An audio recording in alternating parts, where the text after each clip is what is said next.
Eh bien, bonsoir à toutes et à tous. Bonsoir. Et merci d'être là pour que nous réunissions nos intentions, nos forces et nos potentiels afin de servir collectivement un mieux commun par la pensée et par la radiation de nos reliances, comme nous allons le voir. Et donc nous voilà au troisième temps du cycle, l'âme dans tous ses états. Les mois précédents, nous avons commencé à approcher l'âme dans son essence même. Nous avons vu qu'elle est fondamentalement une et qu'elle se décline en fractales pour donner corps à toutes les existences, qu'elles soient macrocosmiques ou microcosmiques. Nous avons vu aussi quel est le principe intermédiaire entre l'esprit et la matière, et que c'est par sa présence que s'opère justement la spiritualisation de la matière. Et puis au-delà du principe commun qui régit toutes les âmes, nous nous sommes concentrés plus spécifiquement sur l'âme de l'humanité pour comprendre l'impact des deux premières lois de l'âme qui régissent son fonctionnement. Nous avons donc traité de quelques aspects concernant la loi de sacrifice et la loi d'impulsion magnétique. Et à ce sujet, il est important de garder à l'esprit, très important, que sur le plan de l'âme, le fonctionnement de ces lois est automatique et permanent, parce qu'elles sont sa nature profonde, ce qui par conséquent détermine les caractéristiques psychologiques de toute âme, que ce soit celle d'un humain ou de tout autre règne de la nature. Ces lois sont donc à l'arrière-plan de toute évolution, puisque c'est l'âme qui donne naissance à la forme, puisque c'est l'âme qui l'anime, et que c'est l'âme qui décide du moment où elle quitte la forme, et ça que nous en soyons conscients ou pas. Et c'est ainsi que, en ce qui concerne l'humanité, nous pouvons approcher la psychologie d'un initié ou d'un être illuminé en découvrant les implications profondes de ces lois, qui nous semblent parfois si mystérieuses, tant elles diffèrent de celles qui régissent le développement personnel. Et puis d'une manière plus générale, ça éclaire aussi la psychologie de l'humanité, qu'on ne peut comprendre sans tenir compte de l'âme. En effet, on trouve en chacun, et ça même en involution, les traces des effets de ces lois sur le comportement du moi. Car ce n'est pas parce qu'une chose ne se voit pas qu'elle n'existe pas. Et de même, ce n'est pas parce qu'une instance ne se perçoit pas qu'elle n'influence pas. En effet, même lorsqu'il est en involution, en conscience de dépendance ou d'indépendance, l'humain n'est pas coupé de son âme, même s'il ignore totalement sa présence, parce que l'âme, elle, n'est absolument jamais coupée de sa créature, et elle l'influence incognito en permanence. Les effets des lois de l'âme vont apparaître alors comme des avancées dans la psychologie humaine, même si elles sont en réalité des déformations, voire même des inversions de ces lois. Mais ces énergies pulsent continuellement dans la conscience jusqu'à ce que l'individu en reconnaisse la véritable essence et cherche à y répondre consciemment. Et c'est ce que nous allons développer ce soir en découvrant de nouveaux aspects des deux premières lois et la façon dont elles s'articulent avec la troisième loi, la loi de service. Alors, le nouvel aspect de la loi de sacrifice que nous allons aborder ce soir, c'est le pouvoir de sauver. Pour résumer brièvement ce que nous avons déjà dit, la loi de sacrifice gouverne l'impulsion de l'âme à s'incarner. Et c'est cette impulsion à se manifester qui est à l'origine de tous les mondes créés. En acceptant de s'incarner dans tous les règnes de la nature, l'âme se limite dans le temps et dans l'espace pour donner corps à cette immensité dans laquelle nous avons actuellement le mouvement, la vie et l'être. Et c'est ainsi que l'âme de chaque humain se sacrifie pour concourir au plan d'amour. Et ce sacrifice, comme nous le savons, c'est un don. Il met en évidence la capacité de l'âme à donner, à se donner, sans aucune attente de retour. Et le pouvoir de sauver, c'est une des conséquences de ce don. Et c'est pourquoi l'âme peut être avant tout considérée comme ayant le pouvoir de sauver, qui est un des aspects de la loi de sacrifice que nous n'avons pas encore étudié. Alors, qu'est-ce qu'on entend par sauver? Du point de vue de l'âme, le pouvoir de sauver, ça représente sa fonction créatrice, puisqu'il s'agit d'inséminer les qualités de volonté, d'amour et de lumière dans toutes les formes de vie. Mais évidemment, du point de vue de l'humain, sauver, ça s'apparente le plus souvent à conserver, préserver les formes, sauvegarder ce qui existe. Alors, on pourrait dire que du coup, bah oui, ça n'a pas grand-chose à voir et que c'est même une belle inversion, ouais. Mais, à l'origine de cette inversion, il faut bien voir que se trouve en fait un premier élan de l'âme, qui, une fois les formes construites, cherche à les préserver, à leur donner le temps nécessaire pour qu'elles remplissent au mieux leur mission. Ainsi, ce premier pouvoir de sauver qui émane de l'âme est à l'œuvre sans même que nous nous en rendions compte. Et c'est ce qui préside finalement au maintien de la vie sur Terre. Et il se manifeste tout simplement en tant qu'instinct de conservation. Et bien sûr, l'humain n'y échappe pas.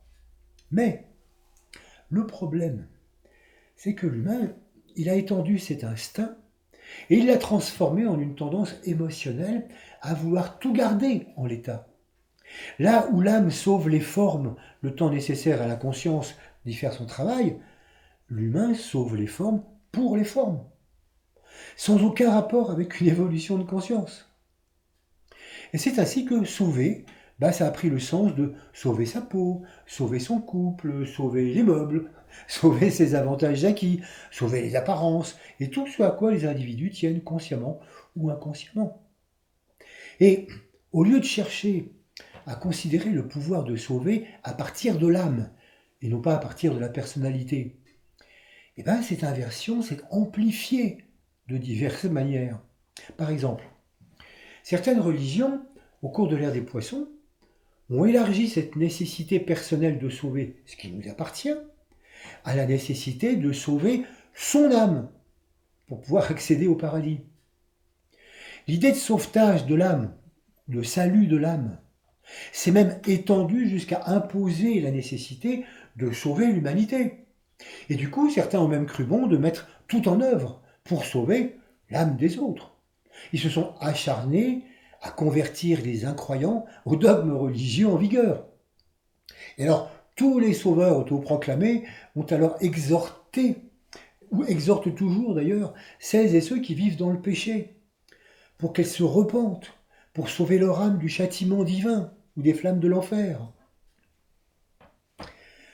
Agir pour le salut de son âme, prier pour le salut des âmes, ou chercher son propre salut, ce sont des expressions qu'on entend encore souvent dans certains milieux. Mais là, nous sommes alors vraiment complètement en pleine inversion. Parce que l'âme n'a pas besoin d'être sauvée, puisque c'est elle qui sauve. La notion de récompense ou de punition, en termes de paradis ou d'enfer, à la fin d'une vie unique, c'est un pur produit des religieux, qui avaient vu là un moyen de mobiliser les fidèles en inséminant la peur de l'enfer ou la récompense du paradis en fin de vie. Mais ces notions n'ont aucun sens quand nous pensons en termes de renaissance et d'évolution, où chaque existence est une occasion d'apprentissage pour permettre progressivement à l'âme de rayonner ses qualités à travers les formes. Alors, pour comprendre le pouvoir de sauver, au-delà de ces inversions, on peut chercher du côté de l'étymologie. Et là, on découvre qu'initialement, sauver, ça signifie guérir. Mais avant de voir la signification du point de vue de l'âme, jetons quand même un petit coup d'œil rapide du côté de l'inversion, qui évidemment n'a pas manqué de surgir. Et c'est ainsi qu'on a vu glisser l'intention de sauver son âme vers la nécessité de guérir son âme. Comme si, là encore, l'âme avait besoin d'être guérie, comme si elle était malade. Mais non, l'âme n'a aucun besoin d'être sauvée des flammes de l'enfer, et elle n'a aucun besoin d'être guérie. Parce que là encore, non seulement c'est elle qui sauve, mais c'est aussi elle qui possède le pouvoir de guérir. Alors, on peut se poser la question, mais pourquoi toutes ces inversions? Pourquoi toutes ces confusions? Mais parce que toute énergie qui provient de l'âme la source infinie, commence par s'inverser dans les reflets finis que sont les formes, pour reprendre le titre de ce soir. Parce que, comme nous l'avons dit auparavant, toute influence de l'âme commence à se percevoir par ses déformations, par ses inversions, avant que peu à peu la personnalité éclairée reconsidère ses énergies à partir de ce qu'elles sont à la source, et non à partir du reflet. Et donc, pour en revenir au point de vue de l'âme sur la guérison, on peut se poser la question, mais qu'est-ce qui a besoin d'être guéri? Qu'est-ce qui a besoin d'être sauvé? Ce sont nos états de conscience limités. C'est nous-mêmes, en tant qu'individus, complètement identifiés aux formes. C'est nos états d'être qui nous coupent du flux de l'âme. C'est ça qui a besoin d'être sauvé. En effet, la définition de la maladie du point de vue de l'âme, elle est tout à fait différente de celle qu'on donne habituellement d'une mauvaise santé ou d'un problème de santé. Du point de vue de l'âme, la maladie est définie comme une inhibition de l'âme dans sa volonté de s'exprimer à travers la personnalité.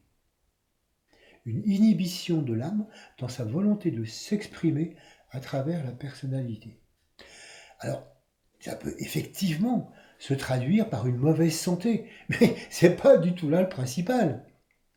La maladie des humains, la maladie des sociétés, même en très bonne santé apparente, c'est le fait d'être coupé de l'âme. C'est de faire résistance au passage de l'âme à travers soi. C'est être partiellement coupé des qualités d'amour, de lumière et de volonté. Et les symptômes de cette maladie, c'est simple, c'est l'obscurantisme, le séparatisme, le racisme, le matérialisme effréné, l'intolérance, les guerres, etc., etc. Et quand l'énergie de l'âme parvient à circuler plus harmonieusement à travers tout le corps, qu'il soit humain, social ou planétaire, alors la guérison survient. Donc, sauver, guérir, c'est avant tout permettre à l'âme de bien se porter sur terre, en parvenant à ce que ses qualités rayonnent à travers nous. Pour percevoir un peu plus finement ce qui sous-tend le pouvoir de sauver inhérent à l'âme, évoquons un instant la symbolique de l'enseignement chrétien qui présente Jésus comme le sauveur du monde. Et ce, à juste titre d'ailleurs, parce que en hébreu, Jésus, ça signifie Dieu sauve, donc le sauveur. Et donc, l'enseignement chrétien affirme que Jésus est mort sur la croix pour laver l'humanité de tous ses péchés. Et que c'est donc par le sacrifice assumé de sa vie qui nous a sauvés, que dit l'enseignement. Mais là encore, nous avons le reflet déformé de ce qui se passe dans la vie de l'âme, avec une inversion totale de l'interprétation de la loi de sacrifice et du pouvoir de sauver. Comme nous l'avons vu lors des conférences précédentes, la loi de sacrifice est appelée la loi de ceux qui choisissent de mourir. Et cette mort concerne l'âme qui entre en incarnation, et pas du tout l'âme qui en sort, d'une manière ou d'une autre. Et donc, c'est par sa naissance que Jésus sauve, et non par sa mort. En s'incarnant, il symbolise le chemin que nous avons tous emprunté en tant que nirvani, en tant que parcelle d'esprit, pour venir spiritualiser la matière.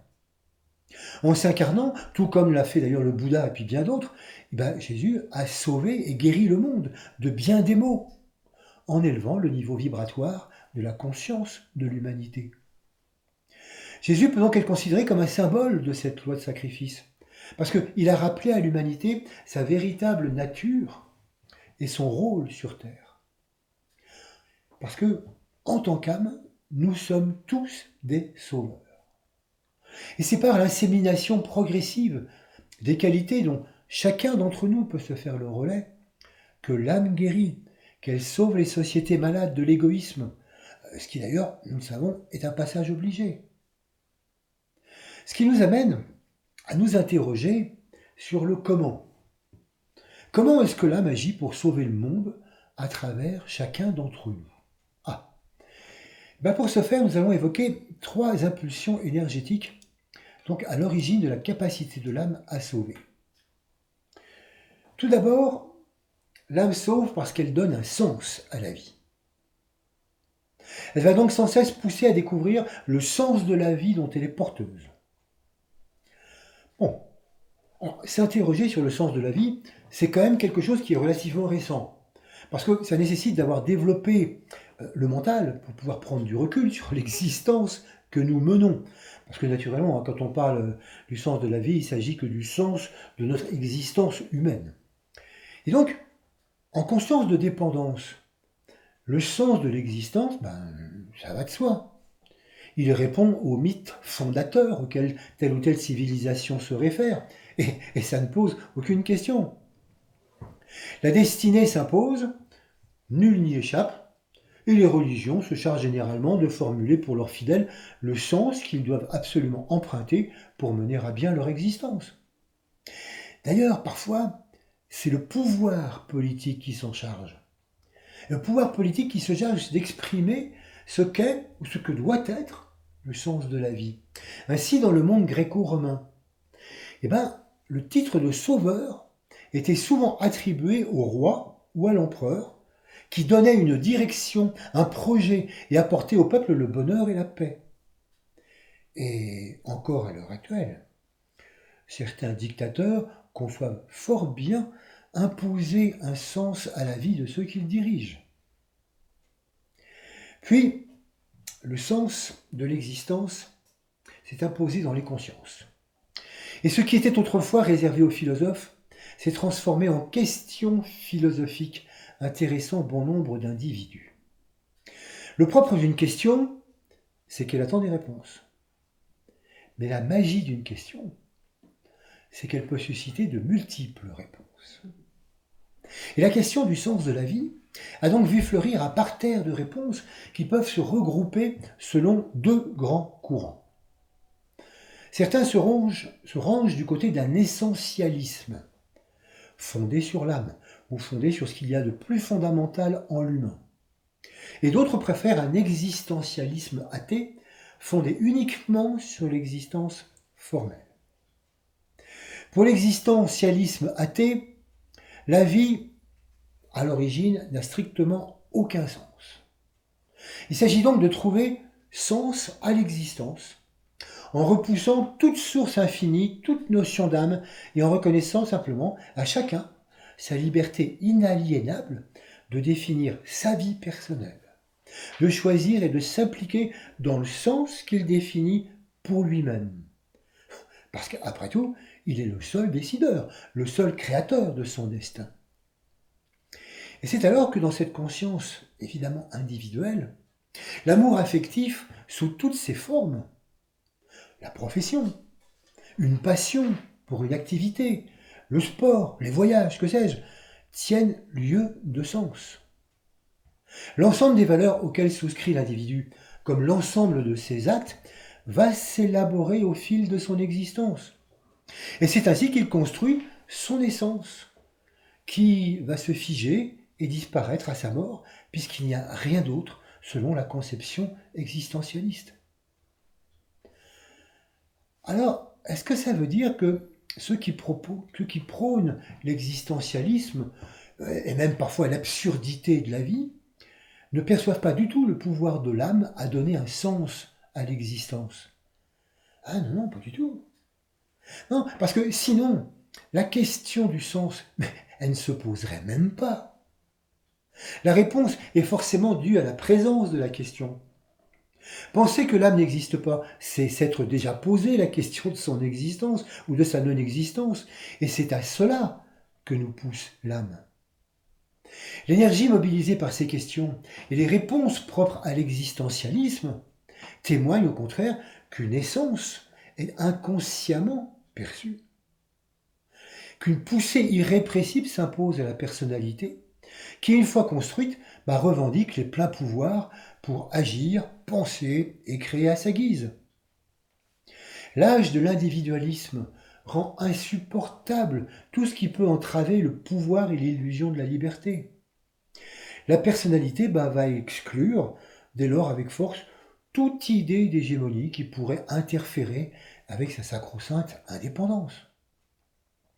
Alors, entre la certitude du néant et puis l'espoir d'un paradis éternel, comme vous pouvez le voir, les positions les plus variées ont vu le jour et séduisent à l'heure actuelle donc les individus à qui elles correspondent vibratoirement. Et quel qu'il soit, le sens de la vie sauve, quel qu'il soit. En ce sens qu'il participe à un moment de l'élaboration humaine, en nous inscrivant quelque part, en nous donnant une identité, en donnant un sens à ce que nous sommes, à ce que nous faisons et à ce que nous pensons. Mais évidemment, tous les sens ne se valent pas du point de vue global. Et comme nous pouvons le constater, le sens de la vie sous l'angle de l'existentialisme et de la liberté à tout prix ne guérit pas le monde de ces maux, puisqu'au contraire, le séparatisme s'en trouve momentanément renforcé. Par contre, du côté de l'essentialisme, là, la perception de la présence de l'âme en soi colore d'une manière nouvelle les réponses à la question fondamentale du sens de la vie que se pose l'humain.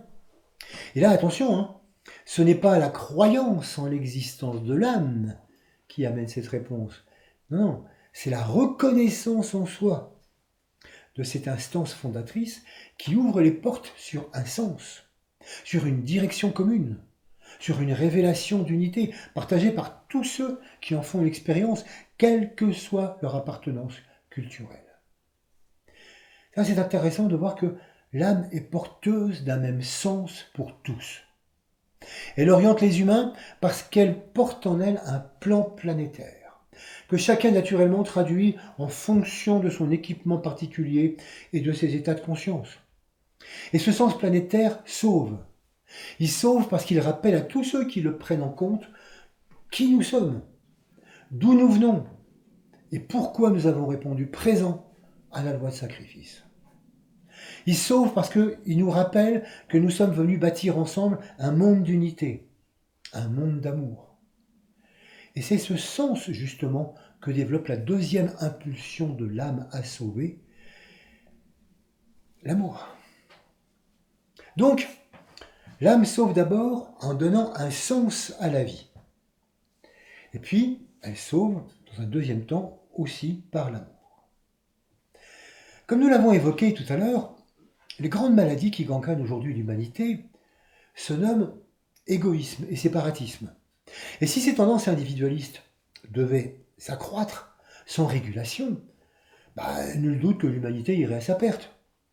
Mais l'imprégnation progressive de l'amour de l'âme chez un nombre croissant d'individus sauve l'humanité de ce funeste avenir.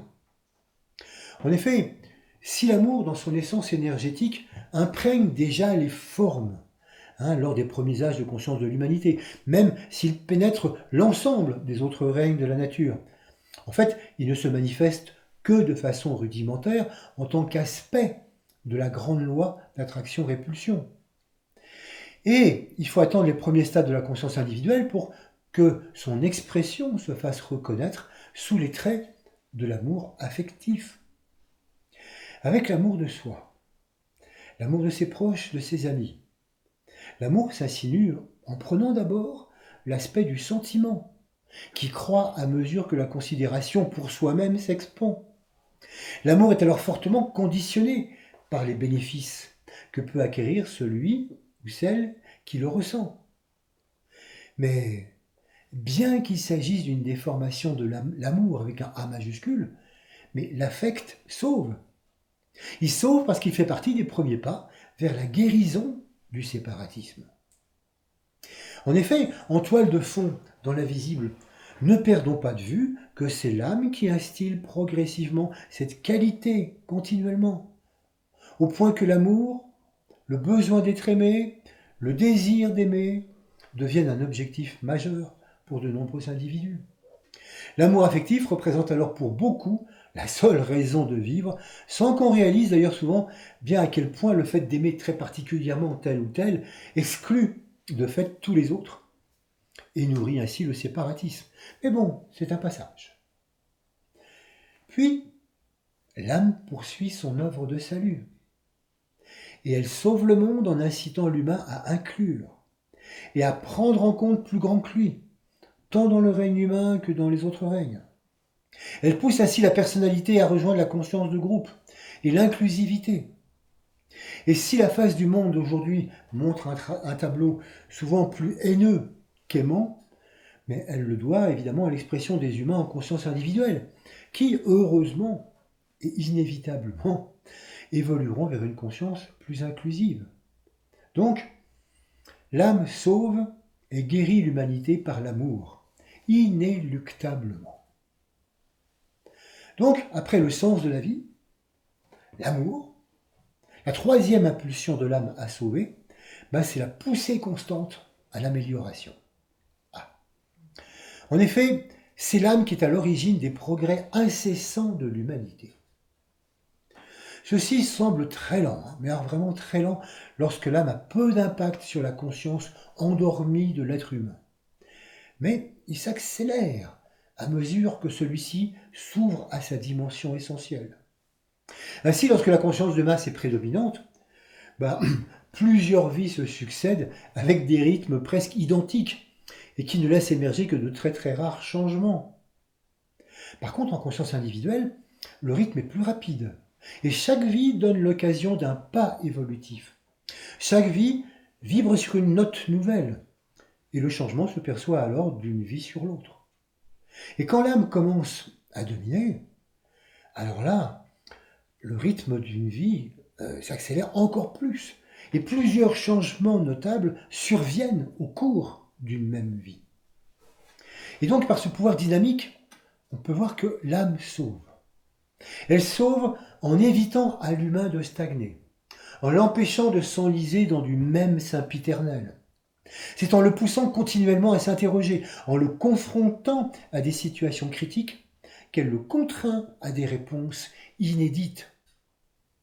Et donc, cette impulsion, elle incite l'homme à avancer, pour qu'il se fasse relais de cette énergie de progrès, pour qu'il sorte des chemins balisés, et qu'il s'étonne en découvrant de nouvelles pages d'essence dans son existence. S'étonner, en effet, c'est éviter de ronronner, c'est éviter de tourner en rond, c'est éviter de s'endormir sur ses lauriers. Mais souvent, la personnalité rechigne à être dérangée par des situations qui la remettent en question. Et elle cherche, quand tout va bien, à reproduire les mêmes causes pour que les mêmes effets perdurent. Mais heureusement, vient un jour où nul n'échappe à l'insatisfaction, à la lassitude envers ce qui ne bouge pas, et au manque d'ouverture vers des horizons nouveaux. Nul n'échappe par conséquent au chagrin, à la désolation. Désolation par exemple de voir le corps, de voir les choses qui nous entourent, les relations, les états qu'on espérait durables, se dégrader ou même disparaître. Et ça, c'est vraiment dû à la spécificité de notre mission sur Terre et à la note de la Terre elle-même.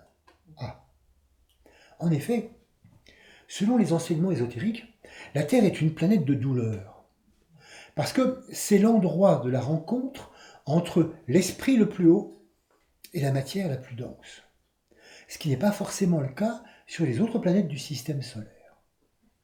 Et c'est notre identification à nos formes matérielles qui crée une résistance très forte à la pénétration de l'esprit.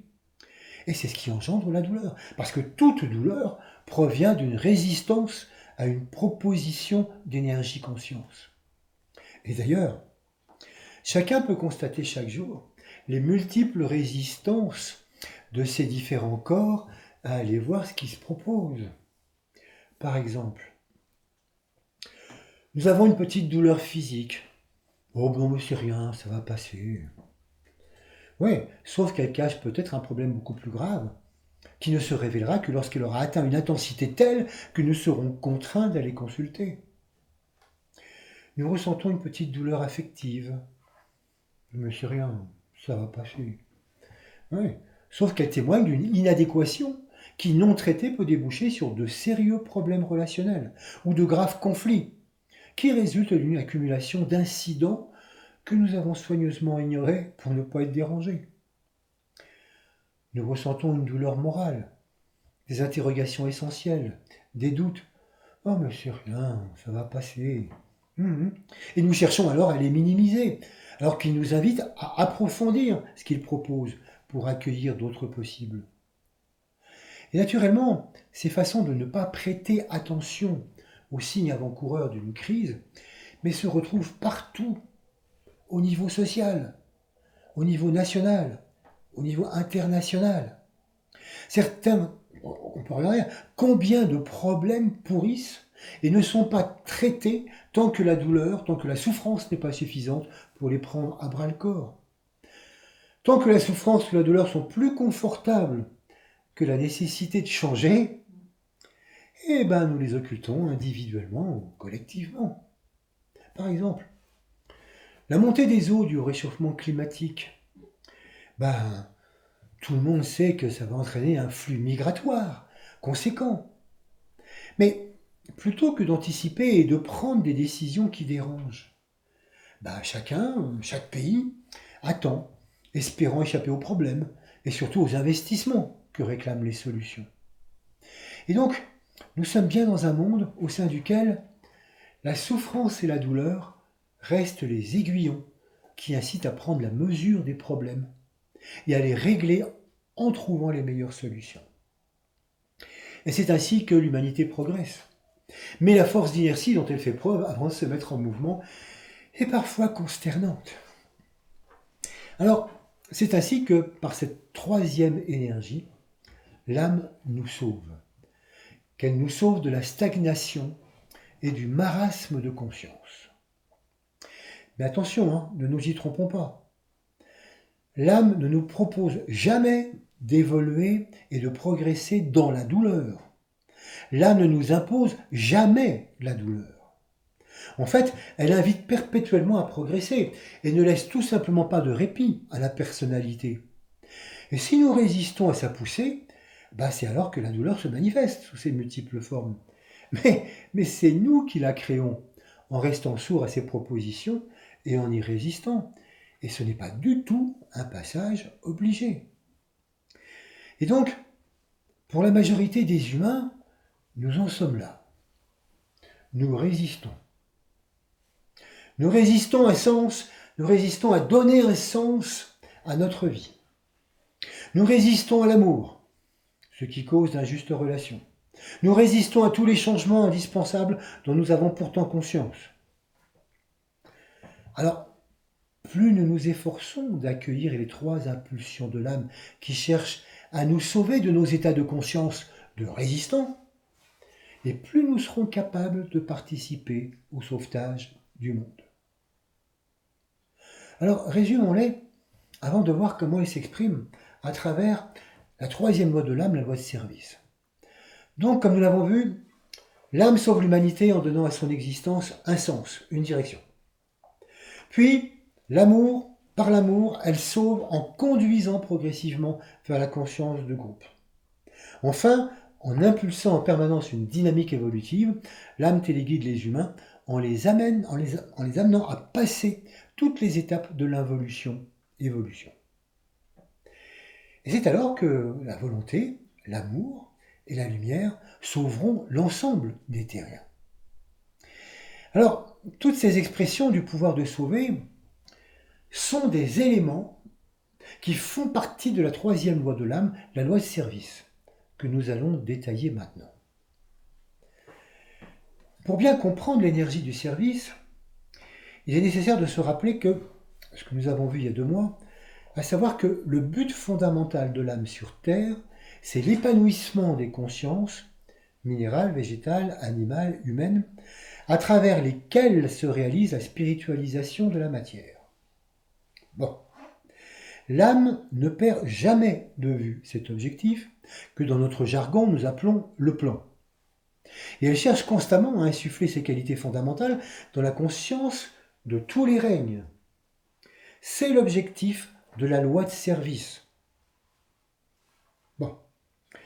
Cette loi est donc tout à fait fondamentale, parce qu'elle est le facteur majeur de libération dans la vie de toute personne en contact avec l'âme. De même que les premières applications de la loi de sacrifice ont été perçues consciemment avec l'arrivée de l'ère des poissons, il y a 2000 ans, la loi de service, c'est la mise en œuvre des énergies qui vont à présent dominer pendant les 2000 ans à venir de l'ère du Verseau. Le service, c'est la raison d'être de l'âme sur Terre. Et c'est ce qui donne sens à la présence de l'humanité sur Terre. C'est dire l'importance du sujet. Alors, le nom de cette loi, service, ça peut induire en erreur, parce que c'est un nom qui s'applique aussi à des activités humaines qui nous sont tout à fait familières. C'est pourquoi, avant de chercher à comprendre l'impact de cette loi de service sur l'humanité, essayons de bien en saisir la nature et son identité sur son propre plan, sur le plan de l'âme lui-même. Commençons par dire que l'énergie de service est avant tout un élan de vie. Un élan de vie de l'âme qui cherche à atteindre d'une manière ou d'une autre l'ensemble des existences sur Terre. Et cette énergie peut être considérée comme un besoin pressant, comme une nécessité impérieuse de l'âme à se reproduire dans le monde des formes. La nécessité d'inséminer ses qualités dans les consciences. Et cette mise en œuvre va se passer en 3 temps. C'est tout d'abord une impulsion créatrice. C'est un rayonnement qui commence par développer, éduquer et affiner les corps de l'individu. 2, une fois la personnalité en construction, l'âme va lui inspirer la nécessité de venir en aide aux autres en leur rendant service. Et 3, l'âme va passer à travers la personnalité en rayonnant et en diffusant ses qualités. Reprenons chacun de ces 3 points en détail. Et donc, dans un premier temps, la faculté créatrice de l'âme qui agit sous couvert de la loi de service s'exprime dès les premières vies avec la construction des corps physiques, émotionnels et mentaux. Et ce, même si l'humain en involution est parfaitement incapable d'imaginer la nature de l'âme et encore moins d'établir avec elle un contact conscient. L'énergie de service est donc dans un premier temps une radiation de l'âme indispensable pour raffiner et organiser les corps en une personnalité pleinement constituée. Et en agissant ainsi, l'âme sert le plan. Elle est en service. Puis dans un deuxième temps, lorsque la personnalité d'un individu commence à être fonctionnelle, il perçoit inconsciemment l'énergie de service qui instille en lui le besoin d'être utile, le besoin de servir à quelque chose.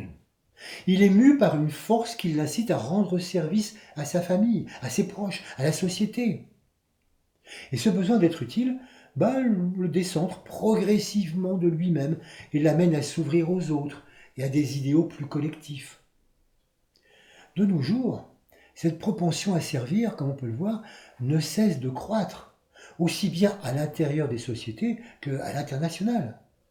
Rendre service, se rendre utile, œuvrer pour d'autres, ça devient même un penchant naturel. Il n'y a pour s'en persuader que de constater l'essor du bénévolat dans l'ensemble des sociétés occidentales. Les motivations sont nombreuses et variées, en fonction de l'âge de conscience des uns et des autres. Certains répondent au désir d'influencer la marche de la société et le fonctionnement du monde en s'engageant politiquement ou dans des milieux associatifs, dans des organisations culturelles ou sportives ou autres. D'autres répondent à une sensibilité particulière et servent des causes humanitaires ou à la défense de la terre ou du règne animal.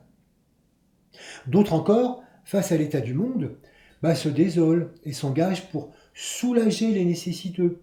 Ce qui, au passage, d'ailleurs, peut même souvent soulager leur mauvaise conscience de ne rien faire. Enfin, d'autres encore trouvent, en rendant service, un remède à leur ennui. L'aide apportée donne ainsi sens à leur existence. Et ce besoin de se rendre utile, ce besoin de meubler du temps libre, de rencontrer d'autres personnes ou même de se donner de l'importance, ça répond à l'impulsion du service qui émane de l'âme avec constance, à travers tous les individus qui se mobilisent pour une cause ou pour une autre. Et ça rend finalement compte de la sensibilité croissante de l'humanité à l'influence de la loi de service. Parce que n'oublions pas que lorsque nous voyons chez les uns ou chez les autres des mises en œuvre complètement déformées des lois fondamentales par des motivations personnelles, c'est quand même la preuve qu'ils sont sensibles à ces énergies, puisque les effets ressentis, comme nous l'avons vu tout à l'heure, commencent toujours par des déformations et des inversions. Et donc, si c'est en forgeant qu'on devient forgeron, on pourrait dire que c'est en servant qu'on devient serviteur. Et l'apprentissage passe effectivement donc par tous ces stades. Enfin, troisième temps, lors de l'évolution, eh bien, la poussée de l'âme mène l'individu à reconnaître l'autre, les autres, et surtout l'âme en lui.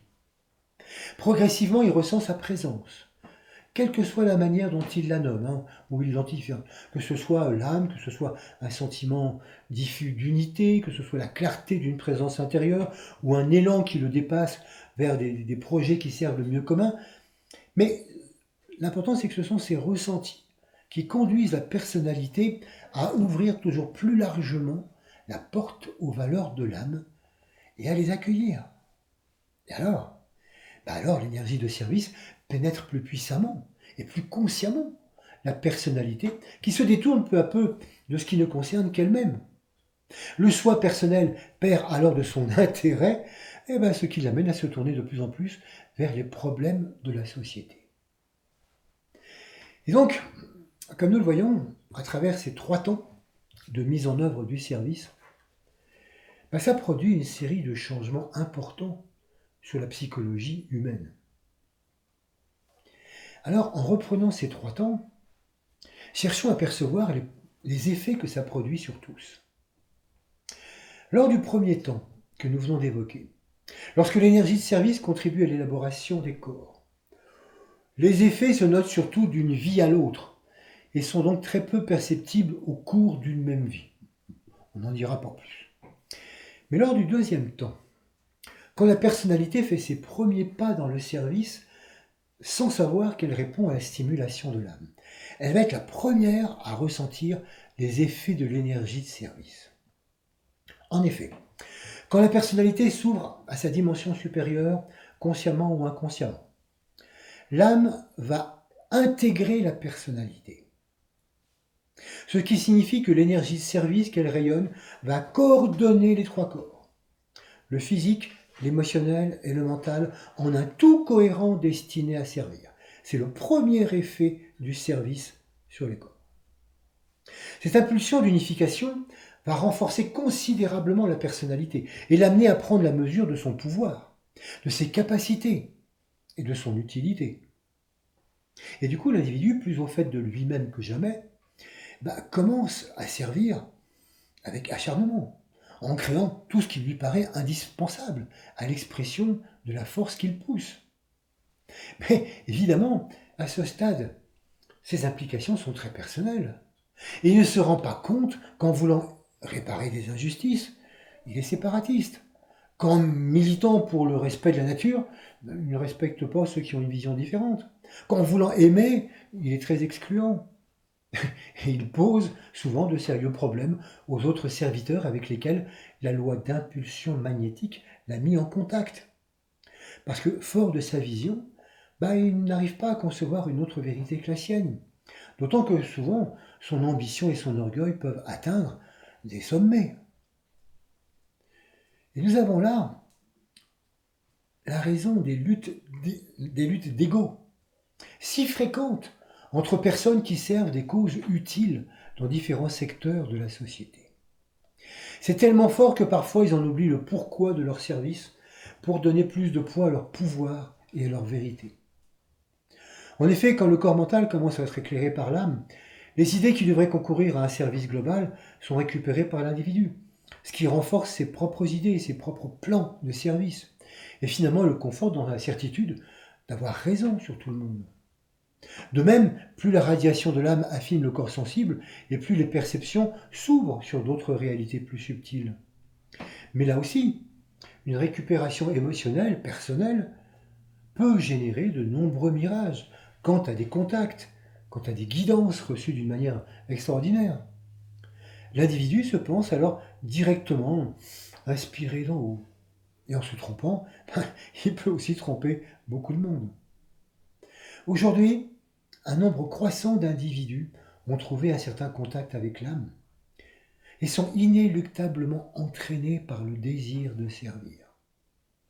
Mais tant qu'ils ne sont pas libérés de leur propre ambition, leur service sert surtout le renforcement de leur personnalité. Mais cette réponse à la loi de service fait partie de leur progression. Enfin, lors du troisième temps, alors là, le travail intérieur fait son œuvre et apporte de très grands changements. Les lois de sacrifice, d'impulsion et magnétique et de service commencent à être perçues comme un tout inséparable. Et elles amènent immanquablement le serviteur à faire la différence entre ses besoins permanents de servir et le service impersonnel. L'âme, en instillant progressivement l'énergie de la loi de sacrifice à sa personnalité, l'impressionne et la pousse à se décentrer et à privilégier naturellement les valeurs d'ensemble aux valeurs individuelles. Puis, par la loi d'impulsion magnétique, l'âme pousse le serviteur au travail de groupe et à la nécessité absolue de ce travail pour être ensemble un faisceau de fibres optiques conductrices des qualités de l'âme, comme nous l'avons vu le mois dernier. Alors, il entre dans une vision plus vaste et plus aimante.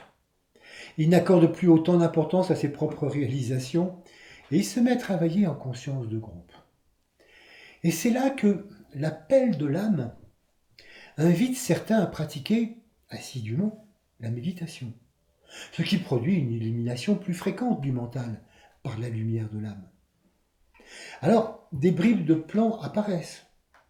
Le serviteur consent alors en toute humilité à n'être qu'une partie d'un ensemble de serviteurs du plan, et non l'auteur de ses propres plans de service. Il comprend alors que le service n'est pas une histoire personnelle, mais une créativité de groupe. Il comprend pourquoi il a cherché en vain, pendant longtemps, mais en quoi pouvait bien consister son service. Parce qu'il n'y a pas de réponse à cette question.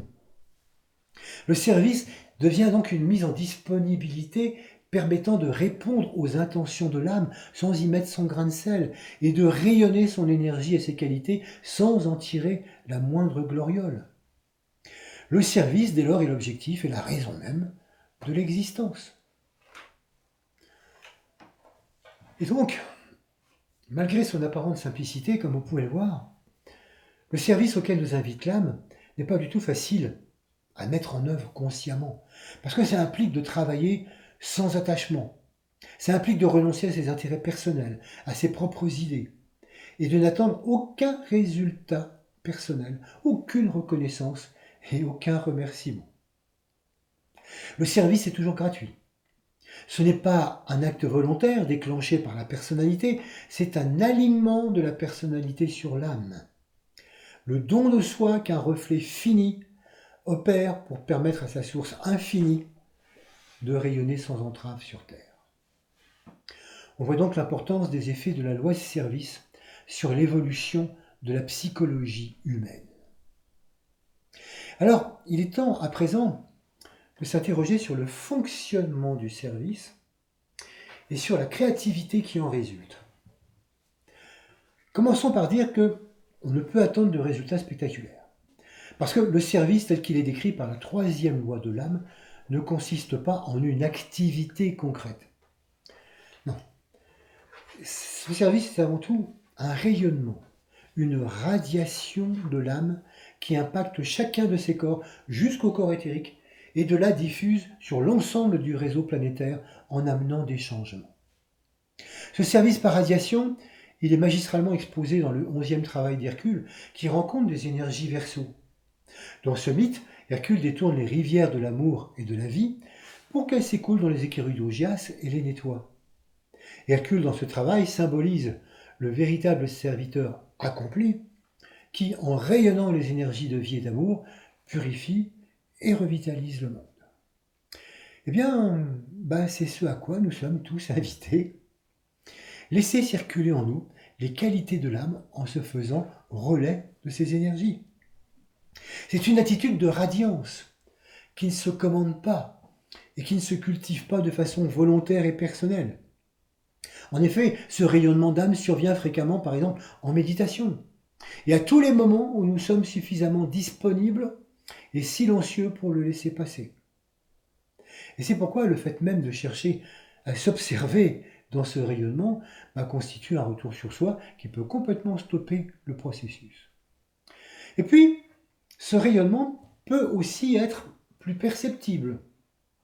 Il va correspondre alors à ce qu'on appelle parfois le charisme, un dégagement d'énergie.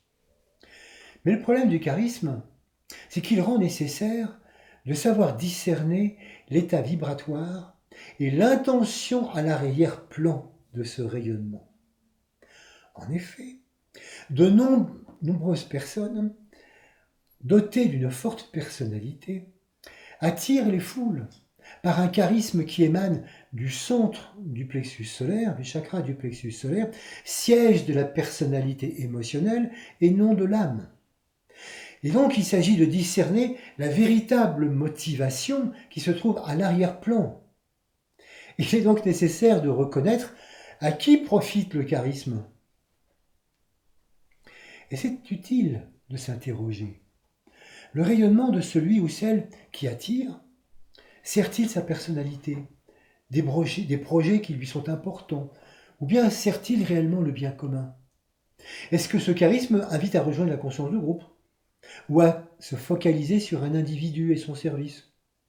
Ce rayonnement est-il mis au service de tous, ou au service d'un seul? Évidemment, même si c'est au service d'un seul, il n'y a évidemment là rien de mal. Il s'agit simplement de stades différents d'apprentissage du service. Et notre propre apprentissage passe par notre capacité à discerner ce qu'il y a à l'arrière-plan de nos propres rayonnements et de ceux que nous pouvons percevoir. Et donc, le service par radiation ne dépend pas du tout de ce que l'on fait, mais de l'état de conscience avec lequel on le fait. C'est pourquoi si on défile pour la paix, en étant en colère, l'effet qui en résultera ne sera pas du tout celui du slogan pacifiste, mais celui de la colère. Alors, quel est l'impact de ce rayonnement? Et quels en sont les effets créatifs? Ce rayonnement, il va commencer par atteindre la famille et l'entourage proche. Puis, à mesure que l'âme se fait sentir, l'énergie de service devient plus forte et irradie sur un nombre croissant d'individus. Enfin, lorsque plusieurs vies ont été menées sous l'influence consciente de la loi de service, l'effet de cette énergie peut se répandre à un niveau national, voire international. En ce qui concerne la créativité qui résulte de cette radiation, elle sera évidemment fort différente selon les rayons qui qualifient l'âme, la personnalité et les corps de chacun. Et elle sera également très différente selon le corps par lequel le serviteur reçoit l'impact du rayonnement de l'âme. Voyons ça en détail. Lorsque l'énergie de service va impacter le mental, la forme du service qu'elle impulse touche évidemment la sphère des idées. Or, nous savons tous que les idées mènent le monde et qu'elles le créent, car tout ce qui a été créé a été pensé. Pour pasticher le slogan de la Française des Jeux qui dit « Tous ceux qui ont gagné ont joué », le slogan des ésotéristes du XXIe siècle pourrait être « Tous ceux qui ont créé ont pensé ». C'est aussi évident. Lors des siècles passés, peu de personnes étaient à même de pratiquer ce service mental en rayonnant des idées. Mais aujourd'hui, en Occident tout au moins, l'âme fait sentir de plus en plus son impact sur le plan mental. Chaque rayon d'âme a une manière bien particulière d'inspirer et de faire vibrer le mental. Bon, évidemment, nous n'allons pas entrer dans tous ces détails parce que ça nous entraînerait trop loin, mais disons simplement que les individus mus par des rayons abstraits peuvent percevoir des idées inédites et les relayer à d'autres, qui vont les méditer, les approfondir et chercher à les vivre consciemment. Puis, d'autres ont la capacité d'adapter ces idées au terrain, à tous les niveaux de la civilisation. Et puis parmi ceux-ci, certains chercheront à les appliquer dans le domaine des sciences, d'autres dans la circulation des idéaux, et ce, jusqu'à leur mise en œuvre concrète. Et c'est grâce à ce service mental que s'opèrent les changements rapides qui traversent nos sociétés. Parce que, actuellement, c'est la créativité la plus puissante. Naturellement, il ne faudrait surtout pas croire que ce service mental est réservé à une élite. Nous avons tous désormais le pouvoir de penser. Mais là encore, le discernement est nécessaire. Pour voir si notre capacité à penser provient juste d'une synthèse de ce que nous savons, ou s'il provient de notre capacité à se laisser inspirer par l'âme, par la voix du silence, comme on la nomme parfois. Et c'est pourquoi il est important d'écouter le silence, important de prendre le temps d'enregistrer la vibration de l'énergie de service qui cherche à impacter notre mental pour qu'il engendre des pensées à même de créer de plus justes relations humaines. En effet, on pourrait dire que le service est considéré comme la technique par excellence des justes relations entre tous sur Terre. Mais avant d'atteindre la perfection, comme d'habitude, nous nageons en pleine imperfection. Et tout ce que créent nos pensées ne sert pas le bien commun. Il y a même des pensées individuelles et collectives qui accouchent d'inégalités criantes et d'injustes relations, parce que l'état de conscience majoritaire dans l'humanité pose en effet pour l'instant certains problèmes. En conscience individuelle, nous avons vu que le service de l'âme renforce la personnalité dans sa dominante égoïste et forge des serviteurs très engagés, mus par le projet de faire progresser le monde et la société selon leurs propres critères, persuadés de détenir la vérité. Comme on l'a vu, ils ne veulent pas entendre la vérité des autres, qu'ils critiquent, qu'ils combattent et condamnent. Et c'est ainsi que des serviteurs engagés dans une même intention de servir s'affrontent, s'entravent et s'annulent mutuellement, au lieu de coopérer ensemble pour faire progresser le monde. Ce triste tableau s'affiche dans le monde politique, dans celui des religions, dans la plupart des organisations humaines, jusque dans les groupes ésotériques, qui ne sont pas en reste pour affirmer leur différence, leur suprématie. Mais si cette situation paraît navrante, elle est cependant le reflet de l'engagement croissant des personnes pour le service. Et c'est pourquoi la connaissance des étapes de cette progression que nous voyons ce soir, des étapes de cette énergie de service, de cette insémination essentielle au sein de tout un chacun, ouvre nos visions et nous permet de faire croître la compréhension aimante et l'espoir. Et puis, lorsque les individus ne sont pas encore suffisamment polarisés dans leur corps mental, c'est-à-dire quand ils sont encore plus enclins à la réaction qu'à la réflexion, le corps émotionnel devient le principal réceptacle aux énergies émanant de l'âme. Si les énergies de don et d'impulsion magnétique n'ont pas suffisamment décentré l'individu, il reste sous l'influence prégnante d'intérêts personnels. Il peut alors s'enflammer sous l'effet mal perçu de l'énergie de l'âme et s'enliser dans les nombreux mirages qui animent tous ceux qui se prennent pour des sauveurs, parce qu'ils ont les bonnes croyances, ils ont les bons idéaux, parce qu'ils ont les bons contacts avec les anges, avec les esprits de la nature, ou avec les extraterrestres, que sais-je.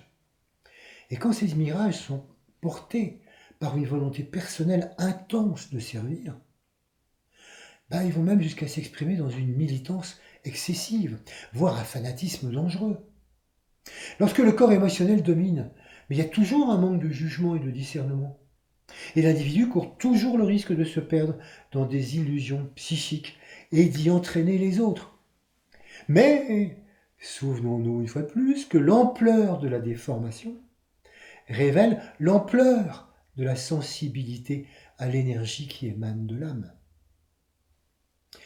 Par contre, lorsque le don de soi, le souci de progrès, influence suffisamment pour qu'un début de décentrage s'opère, et si le corps émotionnel est suffisamment raffiné pour vibrer au contact d'idéaux d'ensemble, alors l'individu va rayonner un amour désintéressé autour de lui.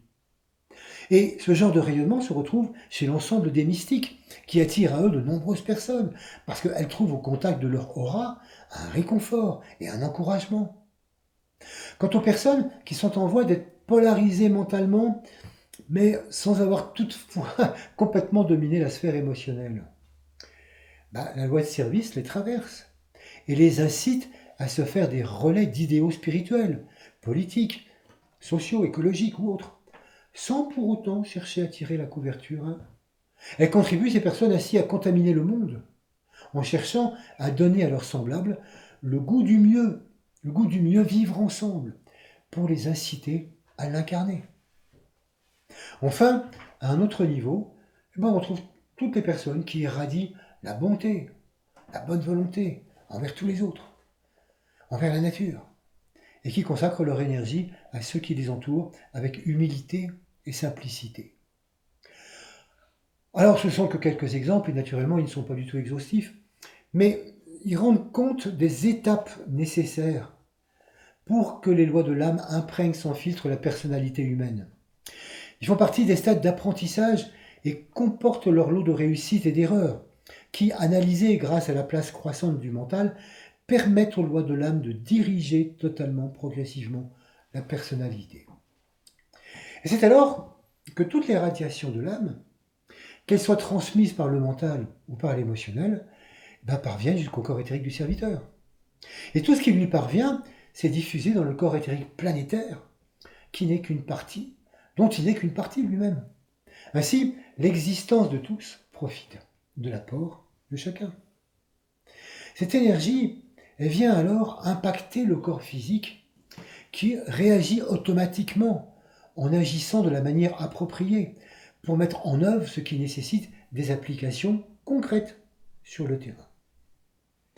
Ainsi, tout ce que nous vivons sur un plan ou sur un autre bénéficie à tous les êtres vivants, le bien comme le moins bien. D'où la nécessité de s'offrir et de coopérer dans le service pour qu'adviennent les valeurs d'amour à laquelle nous invite l'ère du Verseau.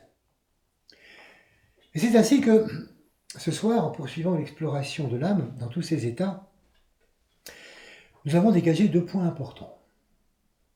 Le premier, c'est que l'âme sauve en élevant sans cesse le niveau vibratoire des consciences au sein des formes, que ce soit celles des règnes subhumains, les nôtres, celles d'une société. Nous avons vu qu'elle sauve et guérit par 3 moyens: en donnant un sens commun à tout ce qui vit sur Terre, en faisant croître inlassablement l'unité là où s'affiche un monde de séparatisme, et enfin en stimulant constamment l'évolution jusqu'à la réalisation finale. Puis nous avons vu que toutes ces qualités inhérentes à l'âme s'expriment par une force créatrice organisée par la loi de service, et que par cette loi, l'âme sert. Et nous avons décrit à quoi elle sert et de quelle manière elle sert le plan. La loi de service, c'est la loi de la radiance créatrice de l'âme qui s'exprime dans notre quotidien à travers la personnalité et les 3 corps. Et c'est par cette énergie que l'humanité répond à sa mission sur Terre. Alors, en conclusion, on pourrait dire qu'avec cette conférence, ce soir, se termine un triptyque sur les 3 premières lois de l'âme. Ce n'est pas chose facile d'entrer dans ces principes fondamentaux, d'autant plus que nous nous sommes efforcés de les comprendre du point de vue de l'âme elle-même, et non seulement du point de vue de la personnalité qui cherche à les mettre en application. Parce que n'oublions pas que sur son propre plan, l'âme vit selon ses lois en permanence. La loi de sacrifice, la loi d'impulsion magnétique et la loi de service, tout comme les autres lois que nous n'avons pas encore abordées, forment un tout, une unité. Ainsi, lorsque l'âme s'incarne dans un règne de la nature, elle répond à l'impulsion de la loi de sacrifice. Naturellement, elle le fait en totale conscience de groupe selon la loi d'impulsion magnétique. Et la nécessité de créer à laquelle elle répond vibre à la fréquence de la loi de service. Les 3 en 1. Comme nous le voyons, ce premier ternaire est d'une très grande richesse. Et d'ailleurs, nous sommes loin d'avoir encore tout exploré. Et pour comprendre profondément la nature de l'âme, il était quand même indispensable de commencer par ces trois qualités essentielles, sans lesquelles on ne comprend pas ce qu'est l'âme, sa fonction, son intention. Alors, il est évident que hors espace-temps, puisque l'âme est hors espace-temps, l'âme est toutes ses qualités à la fois, et qu'elles interagissent en même temps, sans aucune hiérarchie. Mais sur le plan de la manifestation soumis aux lois de l'espace-temps, nous avons été obligés de les dissocier pour chercher à saisir l'impulsion énergétique que chacune d'entre elles structure et diffuse. Et puis cette approche séquentielle, elle est aussi indispensable à notre niveau d'évolution parce que on n'est pas encore en mesure de traiter d'emblée toutes ces lois en tant qu'unité. Et de plus, l'approche une à une des trois premières lois, ça nous rend compte de la façon dont l'âme prend progressivement le contrôle des formes qu'elle crée. Parce que ce qui est contenu dans son projet hors incarnation, hors temps, doit passer par le fil du temps et de multiples existences pour se réaliser. Alors, à partir du mois prochain, nous initierons un nouveau ternaire, un nouveau triptyque, qui traitera de la façon dont l'âme répond au plan d'ensemble à travers le minéral, le végétal et l'animal. Et si nous avons plus insisté par rapport à la manière dont l'humain reçoit ses énergies et la manière dont il apprend progressivement à s'en faire le relais, nous verrons en étudiant les trois règnes subhumains que nous retrouverons ces trois lois à l'œuvre. En effet, comme nous l'avons vu à la première conférence, la fonction de l'âme est toujours la même dans les différents règnes de la nature. Et pour mettre en œuvre dès maintenant la loi de service, rejoignons l'âme par la méditation.